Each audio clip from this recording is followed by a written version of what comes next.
ലോക്സഭാ തെരഞ്ഞെടുപ്പിന്റെ ഒന്നാം ഘട്ടം പൂർത്തിയായപ്പോൾ രാഷ്ട്രീയ പാർട്ടികൾക്കൊപ്പം തെരഞ്ഞെടുപ്പ് കമ്മീഷനും ആശങ്കയിലാണ്. പോളിംഗ് ശതമാനത്തിലുണ്ടായ ഗണ്യമായ കുറവ് ഇനിയുള്ള 6 ഘട്ടങ്ങളിൽ തിരിച്ചടിയാകുമോ എന്നാണ് തെരഞ്ഞെടുപ്പ് കമ്മീഷൻ ആശങ്കപ്പെടുന്നത്. അതേസമയം ഭരണകക്ഷിയായ BJPക്കും തെരഞ്ഞെടുപ്പിൽ പോളിംഗ് ശതമാനം കുറഞ്ഞത് തിരിച്ചടിയാകുമോ എന്ന് ഭയപ്പെടുന്നുണ്ട്.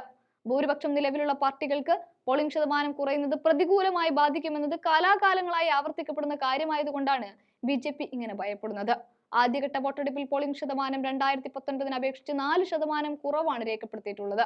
18ാം ലോക്സഭയിലേക്കുള്ള തെരഞ്ഞെടുപ്പിൽ ഏറ്റവും കൂടുതൽ സീറ്റിലേക്കുള്ള വോട്ടെടുപ്പായിരുന്നു ഇക്കഴിഞ്ഞ 19 നടന്നത്. എന്തായാലും അടുത്ത 6 ഘട്ടങ്ങളിലും ആളുകളെ കൂടുതലായി പോളിംഗ് ബൂത്തിലേക്ക് എത്തിക്കാനുള്ള ശ്രമങ്ങളും കമ്മീഷൻ ആരംഭിച്ചിട്ടുണ്ട്. 102 ലോക്സഭാ സീറ്റുകളിലേക്കാണ് വെള്ളിയാഴ്ച വോട്ടെടുപ്പ് നടന്നത്. 65.5% വോട്ടിംഗ് ശതമാനം രേഖപ്പെടുത്തിയത്. ഇവിടെ 2019 70% വോട്ടിംഗ് ശതമാനം. അന്തിമ പോളിംഗ് കണക്കുകൾ പുറത്തുവിട്ടിട്ടില്ലെങ്കിലും ശനിയാഴ്ച വൈകുന്നേരം 7 മണി വരെയുള്ള തെരഞ്ഞെടുപ്പ് commission voter turn out app പ്രകാരം ആദ്യഘട്ടത്തിൽ വോട്ടെടുപ്പ് നടന്ന സംസ്ഥാനങ്ങളും കേന്ദ്രഭരണ പ്രദേശങ്ങളും ഉൾപ്പെട്ട 21 ഇടങ്ങളിൽ 19 സ്ഥലങ്ങളിൽ പോളിംഗ് കുറവായിരുന്നു എന്നാണ് കാണിക്കുന്നത്.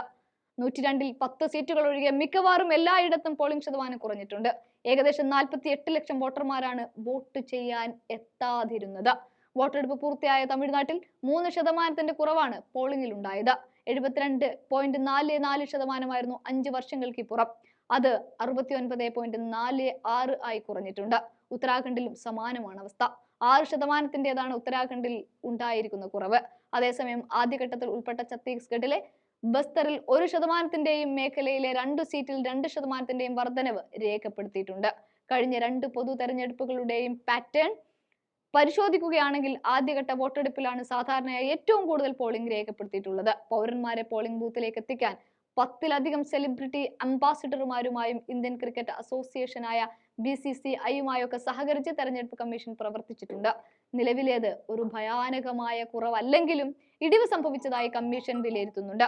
അതേസമയം സംഘർഷമുണ്ടായതിനെ തുടർന്ന് വോട്ടെടുപ്പ് പൂർണ്ണമായി തടസ്സപ്പെട്ട മണിപ്പൂരിലെ 11 പോളിംഗ് ബൂത്തുകളിൽ തിങ്കളാഴ്ച റീപോളിംഗ് നടക്കുകയാണ്. ഇന്നർ മണിപ്പൂർ ലോക്സഭാ മണ്ഡലത്തിലെ 5 നിയമസഭാ മണ്ഡലങ്ങളിലെ പോളിംഗ് സ്റ്റേഷനുകളിലാണ് റീപോളിംഗ് നടക്കുന്നത്. അക്രമത്തെ തുടർന്ന് ഇവിടങ്ങളിൽ വോട്ടെടുപ്പ് പൂർണ്ണമായി നിർത്തിവെച്ചിരുന്നു. തുടർന്ന് റീപോളിംഗ് നടത്താൻ തിരഞ്ഞെടുപ്പ് കമ്മീഷൻ നിർദ്ദേശിക്കുകയായിരുന്നു. വോട്ടെടുപ്പിനിടെ വ്യാപകമായ അക്രമ സംഭവങ്ങൾ അരങ്ങേറിയ ഇവിടെ വെടിവെപ്പും EVM മെഷീൻ തകർക്കുന്നതടക്കം അരങ്ങേറിയിരുന്നു. വ്യാപകമായ ബൂത്തുപിടുത്തം നടന്നെന്ന് കോൺഗ്രസ് ആരോപിക്കുകയും ചെയ്തിട്ടുണ്ട്.